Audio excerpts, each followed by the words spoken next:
Halo semuanya, apa kabar Bapak Ibu? Saya berharap Bapak Ibu dalam keadaan sehat semuanya ya.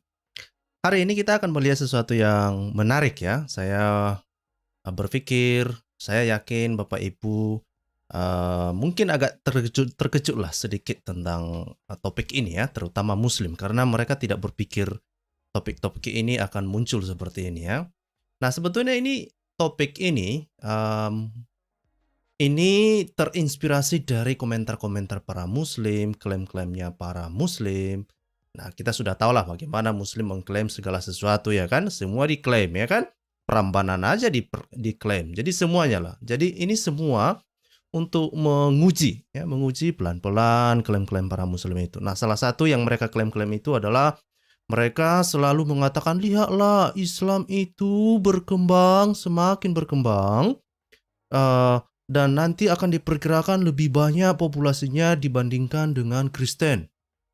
Oke, nanti kita akan lihat kenapa hal itu mengapa jumlah populasi Muslim itu begitu pesat perkembangannya kan gitu ya. Itu yang pertama. Yang kedua adalah saya melihat ini acara belum dimulai, tetapi ada si Uclim di sini namanya si Combo 2, berkali-kali kita minta untuk masuk ke dalam room tapi nggak berani. Nah, mungkin dia masih kencing di celana. Tetapi lain yang dibahas, lain pula yang dibicarakannya di dalam live chat. Ayo dong, ya, be a man, ya kan? Be a man. Nah, jadi sekali lagi Muslim selalu kita sediakan waktu, selalu kita sediakan link untuk kamu gabung untuk membela Muhammad ya. Termasuk misalnya dalam topik malam ini, topiknya adalah Muhammad butuh pengikut ya. Muslim dipaksa kawin. Jadi ada kisahnya. Jadi keseluruhan video ini sebetulnya kita bisa ringkas ya. Saya bisa ringkaskan begini berdasarkan informasi yang saya baca dari beberapa informasi dari website Islam ya. Dikatakan bahwa Muhammad pernah marah-marah sama Utsman.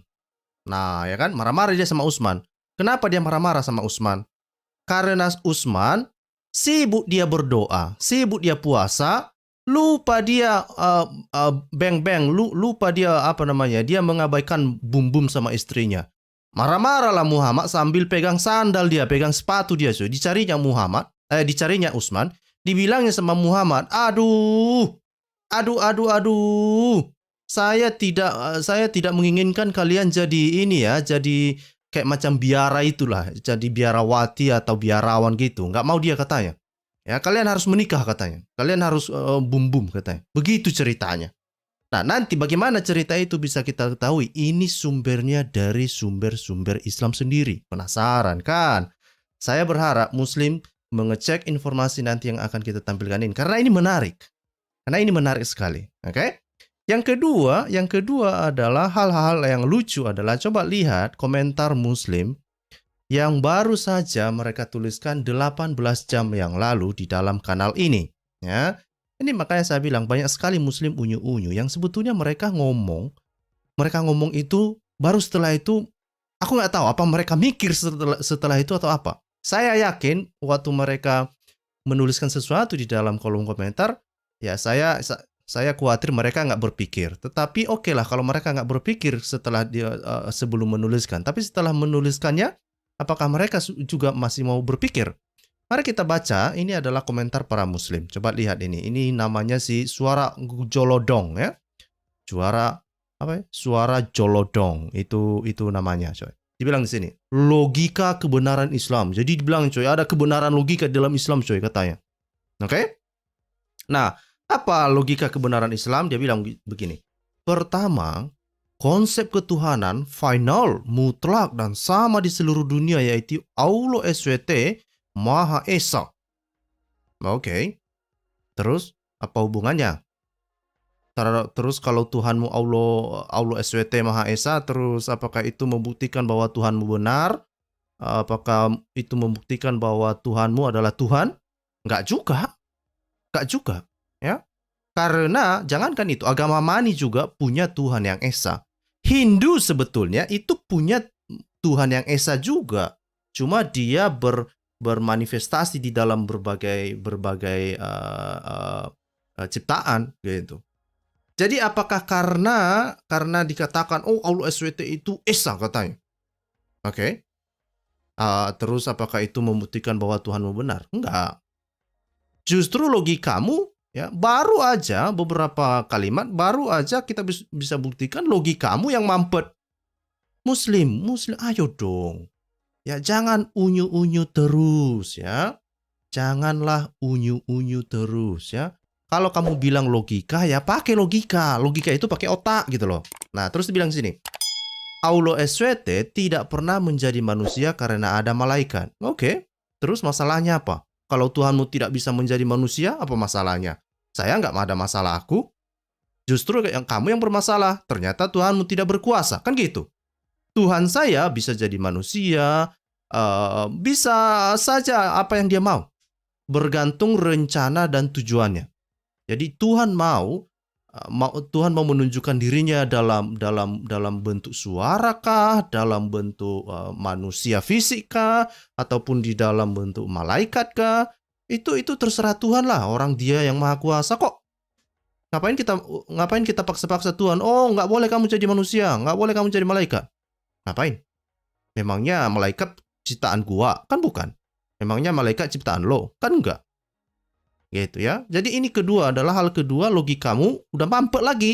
Ya. Terus dibilang, kalau Allah SWT pernah menjadi manusia akan jadi perdebatan perselisihan sengketa sepanjang masa.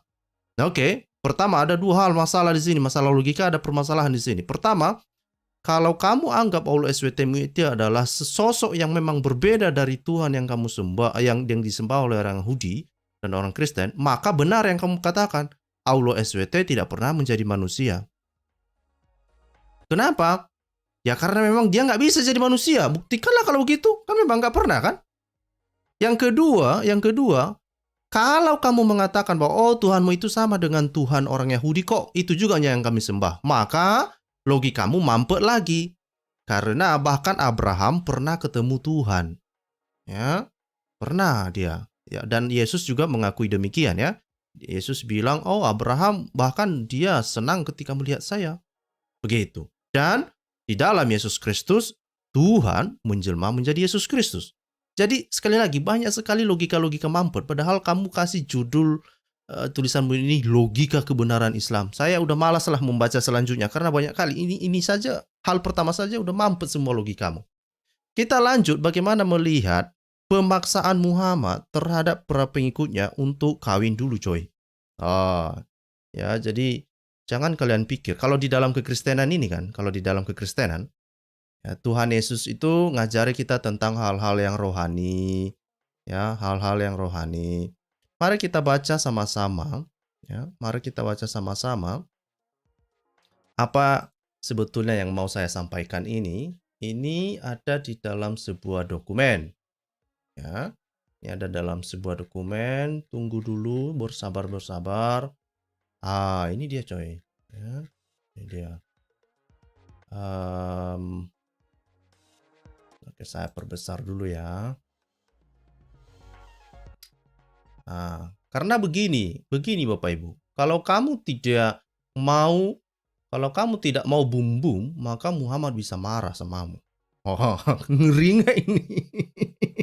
Urusan Nabi rupanya untuk menyuruh orang untuk bum-bum. Ya, memang untuk istrinya, tetapi itulah urusannya kan. Coba ini baca ini sama-sama ya. Coba. Ini perhatikan ini baca baik-baik ini. Muslim ayo baca baik-baik dong. Baca dong. Ikro ya. Ikro. Oke. Ini dikasih subjudulnya, jika engkau tidak bersetubuh, maka Nabi artinya Muhammad akan membencimu. Loh, kok Muhammad membenci orang kalau tidak mau bersetubuh sih? Gitu. Ini dibilang sini. Inti dari ajaran Yesus Kristus adalah melayani bahasa sesama dan melayani Tuhan dan menjauhi pencobaan. Bahkan mereka yang memfokuskan dirinya untuk melayani Tuhan walaupun perkawinan diperbolehkan menurut Alkitab, mereka memilih untuk hidup selibat ya. Kita sudah tahu lah itu, misalnya ada suster, ada pastor yang tinggal di biara. Ya, biasanya begitu. Karena kenapa? Karena mereka memilih untuk melayani Tuhan ya. Nah, kemudian menyediakan waktu sepenuhnya untuk melayani Tuhan, mungkin berdoa, mungkin melayani orang sakit, mungkin mengurus anak-anak yatim piatu ya, melayani Tuhan dan sesamanya, dan tidak menyibukkan dirinya dengan istri, anak, dan pekerjaan yang lain. Jadi mereka menghindari itu supaya mereka bisa fokus untuk memberi waktunya untuk pelayanan ya. Serta menganggap hal itu sebagai suatu hal yang lebih berharga karena teladan pengorbanan Yesus yang telah menebus dirinya. Jadi di dalam kekristenan kita tahu keteladanan ini dari Tuhan Yesus ya. Itu satu. Yang kedua, bahwa memang ada orang yang memang fokus, sama lah. Di dalam Islam kan itu disebut sebagai sunnah ya. Kalau di dalam Islam itu disebut sebagai sunnah. Nah, kita di dalam kekristenan ya, kita juga mengikuti keteladanan Yesus Kristus. Cuma Tuhan Yesus Kristus itu tidak ngajari untuk bum-bum coy ya. Bukan itu yang diurusi oleh Tuhan Yesus. Tapi Muhammad beda coy, ya beda. Mari kita baca di dalam Matius 19 ya, mulai dari ayat 10 ya. Murid-murid itu berkata kepadanya, "Jika demikian halnya, hubungan antara suami dan istri lebih baik jangan kawin." Akan tetapi ia berkata kepada mereka, "Tidak semua orang dapat mengerti perkataan itu, hanya mereka yang dikaruniai saja.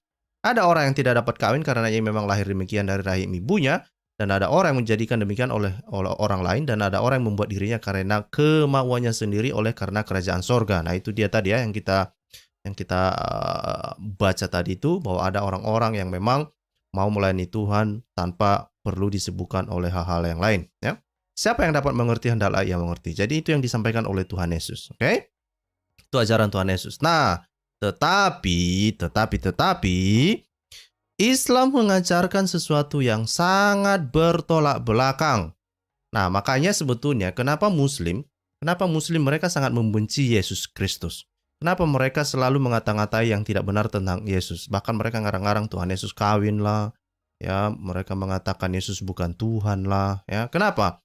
Karena ajaran Muhammad itu 180 derajat bertolak belakang dengan ajaran yang diajarkan oleh Tuhan Yesus.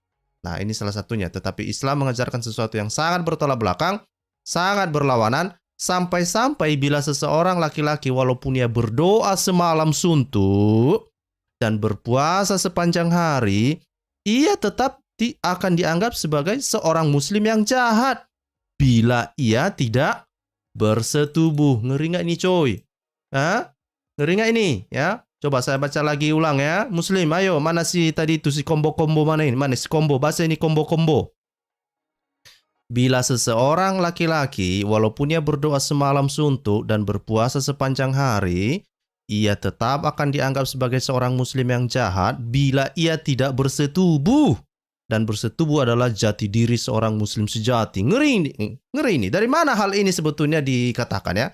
Ini berasal dari informasi dari tulisan-tulisan Islam sendiri. Ya, ini ada bahasa Arabnya ya. Nah, terjemahannya begini ya. Ini berasal dari sebuah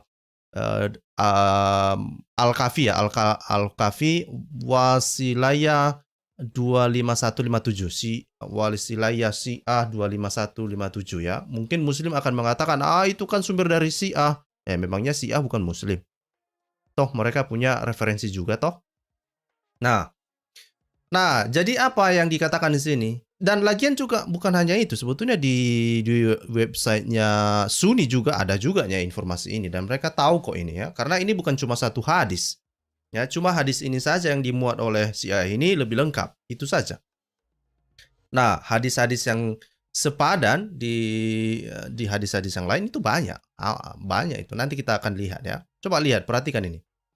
Istri dari Utsman ya, bin Muzaim datang kepada Nabi dan berkata, "Wahai Rasulullah, ya, bahwa Utsman berpuasa sepanjang siang dan malam, berdoa sepanjang malam." Mendengar itu, Rasulullah pergi dengan marah sambil membawa sepatu di tangannya. Jadi istrinya si Utsman ini ya protes dia sama Muhammad. Dia bilang begini, ini Utsman ini kerjanya cuma berpuasa dan berdoa sepanjang malam. Nah, makanya ngamuklah Muhammad. Oke? Ngamuklah Muhammad ya kan? Terus dia marah-marah, dia marah sambil bawa sepatu di tangannya, cuy. Bawa sepatu dia di tangannya. Dibilang sini, apa dibilang? Ya. Muhammad pergi dengan marah sambil membawa sepatu di tangannya, ya, mendatangi Utsman dan mendapatinya sedang berdoa. Berkatalah Rasulullah, ya, "Wahai Utsman, Allah tidak pernah mengutusku menjadi rahib tetapi ia mengutusku menjadi hanif yang benar. Aku berdoa dan menyentuh istriku, dan barang siapa menerimaku, ia harus meneladaniku, dan sunahku adalah menikah. Ngeri gak ini? Ngeri gak ini? Ini sunahnya coy. Sunahnya Muhammad apa? Menikah katanya. Udah tahulah kita apa arti menikah kan? Menikah itu bum-bum lah ya. Bum-bumnya itu maksudnya itu. Ya, karena di dalam Islam itu kan menikah itu sebetulnya hanya untuk sekedar kesenangan ya, kesenangan berhubungan badan. Oke? Jadi ini dia. Ini yang dibilang Pak Forak ya. Dibilang Pak Forak ya. Sampai Utsman diselepet sepatu sama Nabi, ngeri. Ya betul. Ngeri nih. Ya, makanya pokoknya harus hati-hati lah ya. Harus hati-hati kalau udah berhadapan dengan Muhammad coy. Ya. Bisa dipukuli pakai ini coy, pakai sepatu. Nah, kalau udah dipukuli pakai sepatu bisa gawat coy. Ya, bisa gawat coy. Ya. Ini saya geser dulu komentarnya. Oke. Nah, ini dia ya. Kita lanjut ya. Terus ini dia ya. Misalnya ini kata nikah ini sebetulnya artinya sebetulnya bersetubuh ya. Al-nikah itu bersetubuh saja. Jadi bukan macam pernikahan kayak macam mau ke KUA atau apa, bukan itu ya. Nah, jadi itulah sunnah Muhammad coy. Ya, dan bahkan kalau orang tidak mengikuti sunnahnya, Muhammad marah-marah, bawa sepatu dia. Nah, ini yang saya bilang tadi, ini bukan hanya ada di websitenya Syiah. Ini ada di dalam Sunan Ibnu Majah, ya. Di dalam Sunan Ibnu Majah 1836, ya. Ini juga dikatakan demikian ya, bahwa telah berkata kepada kami Ahmad bin Azhar katanya, telah menceritakan kepada kami Adam, berkata telah menceritakan kepada kami Isa bla bla bla, ya. Dari Aisyah ia berkata, Rasulullah bersabda, menikah adalah sunahku. Barang siapa tidak mengamalkan sunahku berarti bukan dari golonganku. Hendaklah kalian menikah, sungguh dengan jumlah kalian aku akan berbanyak-banyakan umat. Siapa yang memiliki kemampuan harta hendaklah menikah, dan siapa yang tidak hendak berpuasa karena puasa itu merupakan tameng. Jadi perhatikan ini Bapak Ibu, bagaimana caranya supaya Muhammad dapat pengikut yang banyak? Kawin-kawin cuy. Makanya Muhammad tidak mengizinkan jadi selibat cuy. Biar jumlah muslim banyak-banyak katanya coy. Kawin kau dulu coy. Nanti pengikut Muhammad hilang gimana?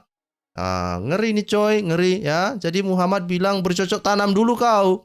Ya, bercocok tanam dulu kau. Ya, jangan kerjamu berdoa saja. Jangan kerjamu berpuasa saja ya. Jangan. Ya. Nah, tetapi sebetulnya kalau sepintas kita lihat sunnah ini atau sepintas kita lihat hadis ini ya, sepintas kita bisa melihat bahwa sepertinya Muhammad ini marah-marah gara-gara ada orang yang melapor sama dia, misalnya si Utsman tadi itu karena berdoa dan berpuasa. Tetapi benarkah demikian? Jangan-jangan ada sesuatu yang perlu dicurigai dengan kondisi ini ya. Kenapa sampai Muhammad marah-marah? Ya, kenapa sampai Muhammad marah-marah kalau begitu? Oke, mari kita lanjutkan. Menarik ini, ya saya sudah bilang menarik ini. Oke. Yang membuat Nabi Muhammad menjadi khawatir sebenarnya bukan tentang pengikutnya melakukan hubungan badan atau menikah atau tidak ya. Jadi itu dia ya. Nah, pertama apa?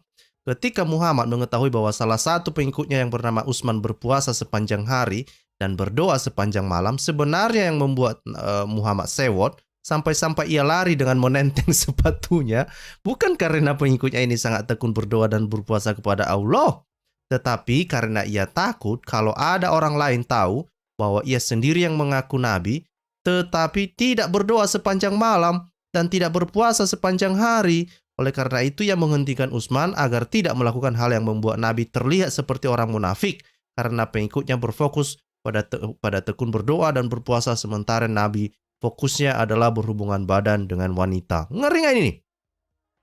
Ngeri. Nah, inilah yang saya bilang, kalau kalian jual sama saya tentang sunah-sunah Muhammad ini ya nggak laku lah sama saya. Mana maulah saya kayak gini-gini coy. Masa awak dipaksa untuk, misalnya kalau saya mau jadi selibat, masa awak dipaksa? Oh, nggak boleh kamu jadi selibat katanya ya. Nah, itu katanya coy. Terus dibilang sini. Hal kedua yang kita dapatkan, bahwa ia mendorong setiap kaum muslim pengikutnya untuk kawin, menyetubuhi istrinya, agar jumlah kaum muslim bertambah-tambah dengan sebanyak-banyaknya. Itulah sebabnya menikah bukanlah pilihan bagi kaum muslim, tetapi suatu keharusan. Karena bila ia ingin disebut sebagai pengikut Nabi Muhammad, maka ia harus mengikuti rencana dan agenda Nabi, yaitu untuk memenuhi bumi dengan pengikutnya. Oke? Nah, ini menarik ini ya. Sebetulnya ini juga, ini sebetulnya sudah disampaikan di dalam surah Al-Qur'an ya, di dalam surah 57 ayat 27 ya. Dan Allah SWT mengatakan sebetulnya Allah SWT tidak terlalu suka sepertinya ketika ada orang mau jadi selibat. Oke? Tidak terlalu suka dia ya, jadi seorang biarawan atau rahib, dia terlalu nggak suka ya. Kenapa? Coba perhatikan ini apa yang ada di dalam surah 57 ayat 27 dibilang di sini ya. Kemudian kami susulkan rasul-rasul kami mengikuti jejak mereka, dan kami susulkan pula Isa putra Maryam, dan kami berikan Injil kepadanya, dan kami jadikan rasa santun dan kasih sayang dalam hati orang-orang mengikutinya. Mereka mengada-ngadakan Rabaniyah. Nah, ini Rabaniyah ini masuknya, saya kurang tahu juga kenapa Muslim tidak mau menerjemahkan Rabaniyah ini dengan bahasa Indonesia. Nggak tahu juga. Padahal ini sebetulnya kan intinya itu ya hidup sendiri, fokus untuk menyembah Tuhan, berdoa sepanjang hari, ya. Nah, justru Allah SWT bilang mereka mengadakan Rabaniyah, padahal kami tidak mewajibkannya kepada mereka gitu loh ya. Yang kami wajibkan hanyalah mencari keridhaan Allah, tetapi tidak mereka pelihara dengan semestinya. Maka kepada orang-orang yang beriman di atas di antara mereka, kami berikan pahalanya, dan banyak di antara mereka yang fasik. Jadi, coba perhatikan ini ya. Jadi ketika kamu muslim, pengen sekali bersungguh-sungguh, misalnya suka sekali berdoa, suka sekali berpuasa hanya karena kamu cinta Allah SWT, kamu mau menyembah Allah SWT misalnya gitu ya. Nah, ternyata Allah SWT justru tidak terlalu senang dengan apa yang kamu lakukan. Coba. Gak terlalu senang dia. Dia bilang, mana ada kami suruh-suruh, mana ada kami paksa-paksa kamu katanya, mana ada aku suruh-suruh kamu jadi melakukan Rabaniyah katanya, kan? Ya, jadi itu makanya saya bilang memang ini sangat bertolak belakang ya. Karena di dalam Alkitab kita sudah tahu ya bagaimana Tuhan Yesus misalnya berpuasa sampai 40 hari ya, dan itu semua sebetulnya bukan tujuan untuk dipamer-pamerkan ya. Kan ada orang itu yang puasa kan, tapi yang pamer-pamer dia, terus nggak boleh buka warung orang. Ya, kalau orang buka warung ngamuk-ngamuk dia. Ya, kalau semua tutup warung, orang semua nggak ini, masa ya apalah godaannya kalau gitu ya kan? Ya puasa-puasalah. Ya, jangan kau rusak orang gitu ya. Nah, begitu. Nah, terus dibilang sekali lagi saya menggunakan terjemahan yang dibuat oleh kaum muslim sendiri untuk mencegah tuduhan bahwa saya mengada-ngada tentang ayat Al-Quran, bukan karena saya setuju dengan arti terjemahan yang mereka buat. Oke? Nah, lebih menarik adalah ya itu yang saya bilang tadi. Kalau misalnya ada orang-orang yang mau bersungguh-sungguh ya. Misalnya ini pengen mendedikasikan hidupnya untuk melayani Allah SWT ya. Dan ternyata apakah itu boleh? Nggak boleh, coy. Ya, ini dibilang di sini calon biarawati muslim pertama ditolak. Bukan berarti biarawati di dalam kekristenan ya. Bukan, artinya muslim ini mau bersungguh-sungguh untuk melayani Allah SWT. Tapi itu nggak di welcome gitulah ya, nggak mau ya. Nah, itu dia. Mari kita lihat sama-sama. Ya. Calon biarawati muslim pertama ditolak. Anda pasti berpikir apa maksud dari judul ini, bukan? Mendengar kata biarawati, pasti yang ada di pikiran kita adalah Katolik. Hidup selibat, mengkhususkan diri untuk gereja, sebenarnya banyak diterapkan juga di banyak gereja. Itu yang saya bilang tadi, banyak orang sungguh-sungguh karena dia memutuskan, udahlah, saya mau melayani Tuhan aja lah, saya mau mendedikasikan hidup saya untuk membantu orang miskin, untuk melayani, mendoakan orang. Itu di dalam kekristenan itu lumrah ya, itu hal-hal yang biasa kita lakukan. Oke? Tapi apakah itu ada di dalam Islam? Oh enggak, coy. Ajaran Muhammad beda sendiri dia. Ya, beda sendiri dia, coy. Ya. Nah, apa di sini ya? Kita lihat ya. Saya dengar juga beberapa anggapan orang bahwa Katolik adalah pendiri dari Islam. Nah, ini juga pernah saya dengar ini kalau nggak salah tahun 2010-an. Saya pernah mendengar teori ini. Mereka bilang ini yang mendirikan Islam ini sebetulnya Katolik ya. Itu menurut saya juga adalah sebuah teori yang uh, yang yang yang tidak tepat ya. Dan saya setuju dengan Christian Priest dalam hal ini ya. Saya tidak setuju dengan teori itu. Um, Dan tetapi pada tahun 2010-an itu saya sempat juga terpengaruh oleh teori itu. Tapi setelah saya baca-baca sumber-sumber Islam ini, sepertinya teori itu jauh dari kenyataan. Nah, ini dibilang ya. Karena sejarah mencatat tidak ada yang pernah melawan serangan invasi Islam yang kejam seperti yang dilakukan oleh kaum Katolik ya. Karena berhubungan badan ya, ini kata sensor lainnya, kita sensor kata-kata ini ya, adalah dasar dan komponen utama Islam. Maka konsep hidup selibat seperti rahib dan biarawan merupakan hal terlarang. Lihat di dalam surah 57 ayat 27 tadi ya. Kisah berikut adalah kisah tentang seorang wanita yang ingin hidup selibat, mengkhususkan dirinya dengan hidup menyendiri seperti di dalam pesantren atau seminari, tetapi keinginannya serta-merta ditolak. Mari kita baca di dalam kitab Al-Kahfi ya, volume 5 halaman 509 ya. Nah, Bapak Ibu nanti bisa melihat ini. Cari nanti baca bahasa Arabnya, yang mau tahu bahasa Arab. Nah, terjemahannya kita baca saja ya. Itu ada itu di website misalnya di islamweb.com itu ada itu ya. Tadi saya juga sudah mengeceknya. Oke? Dibilang di sini ya, diriwayatkan oleh Imam Muhammad Al-Baqir bahwa seorang wanita berkata kepadanya, asalakalah ya. Saya adalah seorang wanita mutabatilat. Kemudian berkatalah Imam alaihissalam, apakah kamu hidup menyendiri? Selibat, dia berkata, saya tidak menikah. Imam alaihissalam berkata, mengapa tidak? Jawabnya, saya mencari kebaikan dan ketegatan kepada Allah. Maka Imam berkata, pergilah kamu. Jika memang itu yang kamu cari, maka Fatimah alaihissalam lebih berhak untuk mendapatkan kebaikan dan kedekatan itu. Dan tidak ada yang bisa mendapat kebaikan dan kedekatan lebih banyak darinya. Ngeri nih coy. Jadi orang, ya ini memang bukan Muhammad, tapi imam ini ya. Ada seorang imam di sini ya, Imam alaihi wassalam. Saya nggak tahu ini alaihi wassalam ini apakah Muhammad atau nggak tahu juga saya. Tapi ini dikatakan, ini sepertinya diriwayatkan oleh Imam Muhammad Al-Baqir ya. Jadi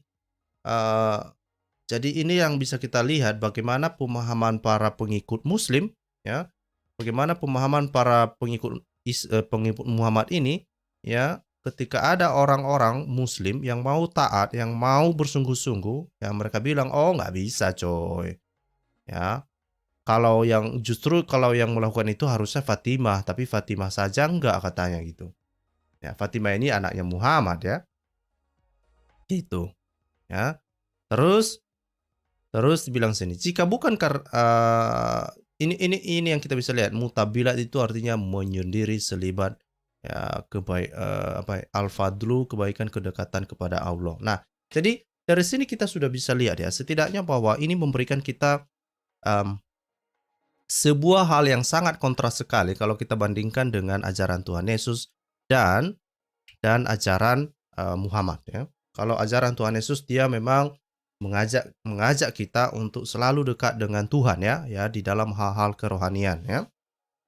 Tapi kalau dalam ajaran Islam ya nggak kayak gitu coy, kayak gitu ya. Dan bukan hanya itu, Muhammad justru ya marah dia kalau orang nggak bum dia sama istrinya, karena dengan cara itu dia bisa dapat pengikut banyak coy. Ngeri nih coy, ngeri nih, oke?